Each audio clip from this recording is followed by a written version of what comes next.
Dari awal-awal saya beberapa podcast wawancara saya bilang ini bakal dikabulkan saya bilang. Karena dari dakwan itu memang dibikin desain sangat lemah. Gitu. Untuk apa? Saya lihat memang Jokowi tidak menginginkan hadir. Kalau apa? Kenapa? Kalau proses di Polda itu bayangin sudah 1 tahun lebih, ya kan? Tidak akan menyelesaikan persoalan hukum. Sejak awal klien kita Roy Suryo ini memang tidak menginginkan Taka ini untuk mendampingi kita di tingkat peradilan. Nah, kenapa? Kita memang orang yang berkomitmen. Taka ini orang berkomitmen, konsis terhadap perjuangan. Silakan, Pak. Bismillahirrahmanirrahim. Assalamualaikum warahmatullahi wabarakatuh. Waalaikumsalam. Salam sejahtera buat kita semua. Salam. Dari pandangan kami ya, tim Taka ini, pertama memang saudara Rosurya itu tanda-tanda untuk dia mau keluar dari kita udah ketahuan, udah kelihatan. Ya, ketika dia mengajukan pra peradilan itu tanpa seizin kita, tanpa sepengetahuan kita dan tidak pernah mengajak kita. Ya. Tahu-tahu dia mengajukan peradilan. Pra peradilan. Tiba-tiba dia juga mencabut kuasa hukum kita. Gitu. Tiba-tiba dia mencabut. Aneh ini orang, saya bilang. Begitu kita panggil, dia kasih kembali surat kuasa. Membuat kembali surat kuasa. Terus tiba lama kemudian dia cabut lagi. Jadi ini memang tanda-tanda memang Ada apa? sudah tidak sehat. Ada apa gitu. Jadi kita coba kita menganalisa, teman-teman menganalisa lah perkara ini gitu. Pertama, pra peradilan pertama itu dikabulkan. Ini menimbulkan kecurigaan kita. Dalam sejarah pra peradilan di Indonesia itu baru Budi Gunawan yang bisa dikabulkan untuk pra peradilan itu. Artinya Roy Suryo ini ketika mengajukan pra peradilan hebat sekali ketika diterima itu, luar biasa. Nah ini menjadi tanda tanya kami gitu.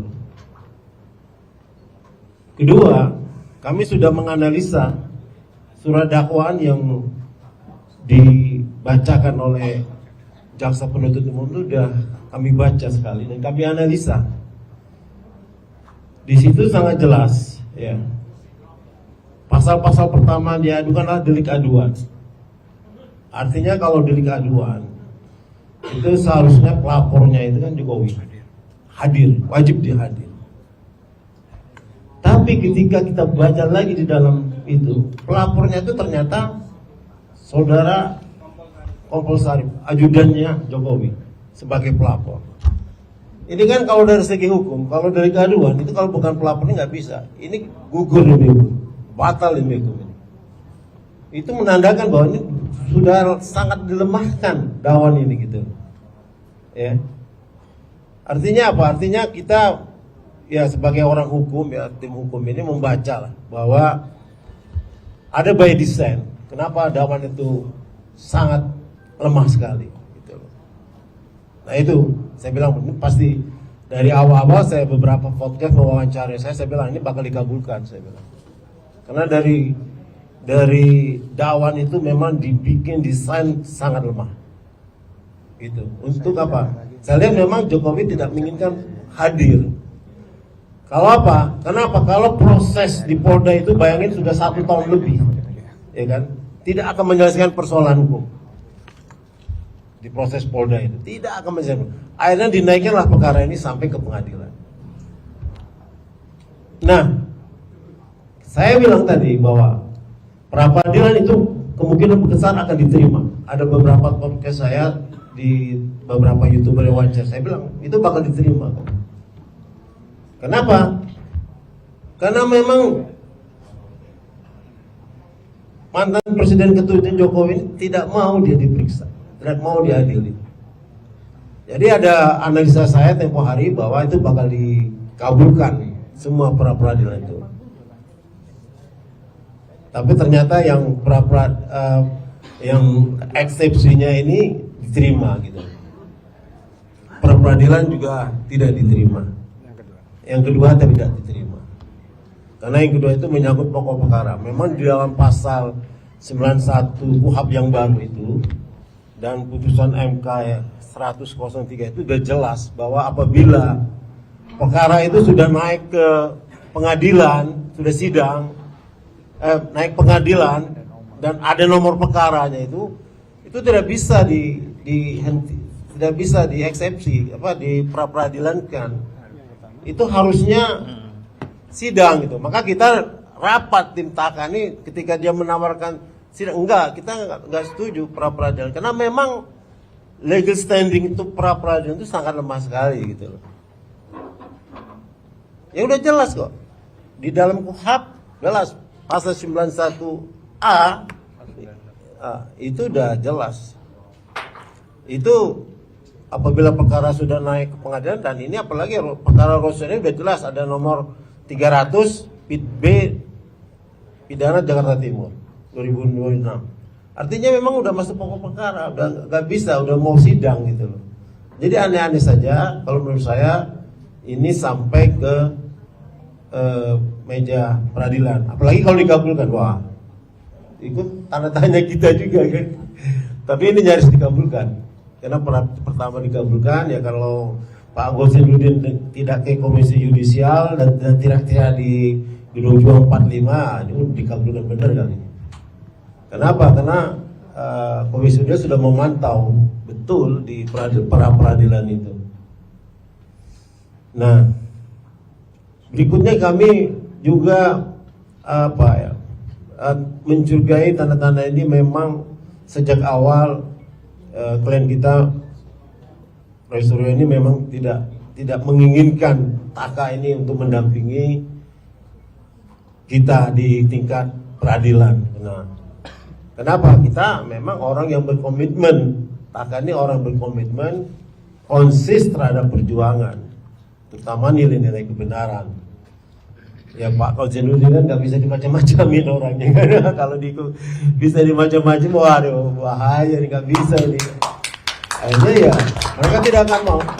Pasti saya udah bilang teman-teman analisa saya, Roy akan mencabut kuasa hukum kita suatu saat nanti, saya bilang. Nah benar ternyata fakta.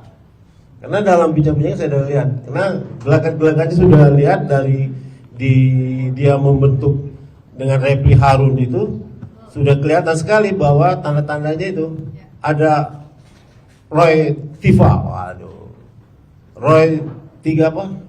Troyal, itu Troya, itu dibinting itu. Troya si resmonnya cabut, Troya, Tifa dan Roy. Sekarang kita dicabut lagi, tinggal Tifa sendirian yang dengan timnya sendiri. Jadi artinya memang TAKA ini memang dia tidak diinginkan oleh mantan-mantan klien kita itu karena mereka sendiri membeda pandangan, pikiran dan mempunyai jalan sendiri. Mereka menjalin jalan yang terbaik menurut mereka itu. Terima kasih. Wassalamualaikum warahmatullahi wabarakatuh. Bang Azam dulu sekalian. Ya, Bang Azam dulu sekalian. Nanti kalau pas Pak Narko baru selesai. Ya, bismillahirrahmanirrahim. Assalamualaikum warahmatullahi wabarakatuh. Saya hanya memberikan penyegaran, tapi ini penting sekali. Jadi awal mula tanggal 14 atau 15 tahun 2025 April itu kita berangkat ke Gajah Mada UGM. Dan di situ Roy, Tifa maupun juga dari pihak Rismond menggebu-gebu yang poinnya itu memang tujuan utamanya ingin mengetahui soal masalah ijazah ada atau enggak. Dari situ terus berkembang, yang akhirnya satu copot karena memang akalnya sudah nggak benar, yaitu Rismond, dan yang dua tetap berjuang. Tapi poinnya ingin bagaimana perkara ini terang benderang. Tapi dengan berjalannya waktu ternyata begini hasilnya. Jadi tidak masuk pada pokok materi yang tadi eksepsinya Dr. Tifa diterima. Berarti poin-poin yang disampaikan rekan-rekan dari AK, dari Bang Petrus, Bang Herman, Bang Samsir, semua itu masuk akal memang. Setelah kita telisik, memang perkara ini ada apa sih? Kok tidak sampai pada materi pokoknya gitu loh ya. Apalagi ternyata yang diperiksa itu kompol yang bukan langsung Jokowinya gitu loh ya. Ada apa juga ini gitu loh ya. Makanya itu dari awal pernah kita minta berulang-ulang tentang BAP itu nggak pernah diberikan. Berulang-ulang kita minta itu nggak pernah diberikan. Karena kita tahu pasti ada hal-hal yang memang ya bisa berubah. Begitu. Jadi bukan soal masalah apa namanya eksepsi diterima, tapi yang menyedihkan itu ternyata pokok perkaranya itu nggak ada gitu loh. Pokok perkara yang menyangkut soal ijazah itu nggak jelas gitu loh. Padahal publik itu yang kita tunggu. Kalau cuma sampai di situ penghentian itu, saya kira bisa saja tanda kutip setting, bisa saja ada permainan tanda kutip, bisa saja itu terjadi. Terbukti juga ada beberapa hal yang bisa kita lihat. Orang-orang yang ada di tempat kita tadinya luar biasa, ternyata nyebrang tanpa kelunuun. 2 orang lagi. Dan bukan cuma di situ, dia menjadi pemanggung di situ. Karena itunya, lah itulah bisa kita baca semua gitu ya, bahwa proses-proses yang terjadi ini adalah proses yang tanda kutip memang settingan gitu ya. Artinya settingan itu bahwa bisa jadi gitu loh. Memang tidak perlu menghadirkan Jokowi gitu loh sebagai orang utama yang ada hubungannya dengan delik aduan absolut. Padahal dia wajib untuk hadir di situ untuk menunjukkan yang katanya berjanji, sebenarnya itu janji udah berulang-ulang. Cuman janji yang masalah kasus ini akan membawa ijazah TK, ijazah SD, ijazah SMP, ijazah SMA, sampai ijazah sarjana. Nggak tahu yang TK ya, mungkin tambahan. Nah itulah yang terjadi gitu ya. Tapi ternyata di BAP itu ya kompol Sarif gitu loh. Jadi memang aneh ini, memang dibuat aneh. Dan yang jelas sekali lagi saya katakan, bukan hal yang istimewa eksepsi itu ditolak. Berarti kan pokok perkaranya ini soal ijazah palsu sampai detik ini kan gantung. Tidak ada putusan. Kejelasan yang inkrah bahwa ijazah itu ada atau tidak, asli atau tidak. Sampai detik ini gak ada. Maka dari itu, kami tetap akan berjuang taka ini pada titik nadir yang bisa membuktikan bahwa memang ijazah ini memang gak ada. Dan kami sudah melakukan sebuah proses pelaporan tentang yang membuat ijazah tersebut diindikasikan. Dan sudah di Mabes, sudah kita aduan. Dan sudah masuk di meja Kabar Eskrim untuk ditindaklanjuti penyelidikan sampai pada tingkat penyidikan. Dan itu salah satu konsekuensi kita akan tetap berjuang gitu loh. Bahwa memang kita akan cari bener enggak sih, jangan sampai rakyat 282 juta ini ditipu karena masalah itu. Makanya kita akan membuktikan kebenaran itu. Jangan sampai ada setting dan permainan-permainan yang diindikasikan nggak baik. Saya kira itu aja. Terima kasih. Assalamualaikum warahmatullahi wabarakatuh.